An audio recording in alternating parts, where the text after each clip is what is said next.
Hello viewers, সবাই কেমন আছেন? আমি আজকে মিথি শাক রান্না করব মাছ দিয়ে। তো এখানে পেঁয়াজ আর পরিমাণ মতো তেল দিয়ে দিলাম। একটু হয়ে আসলে মশলা দিয়ে দিব। পেঁয়াজটা হয়ে আসছে, এখন রসুন বাটা দিয়ে দিলাম, স্বাদ মতো লবণ, একটু পানি,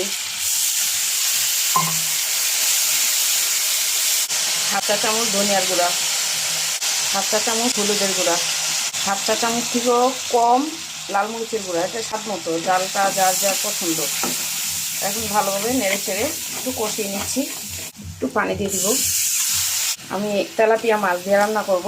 মাছগুলা দিয়ে দিলাম, কষিয়ে নিব একটু মাছগুলা।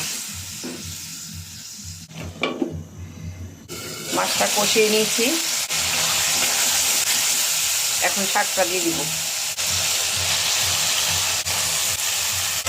এখন একটু নেড়ে দিব।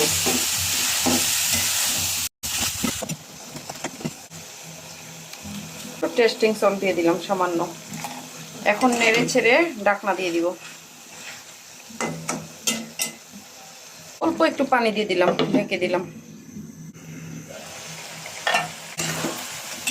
তরকারিটা হয়ে গেছে। একটু ধনেপাতা দিয়ে দিলাম। এখন চুলাটা অফ করে দিব।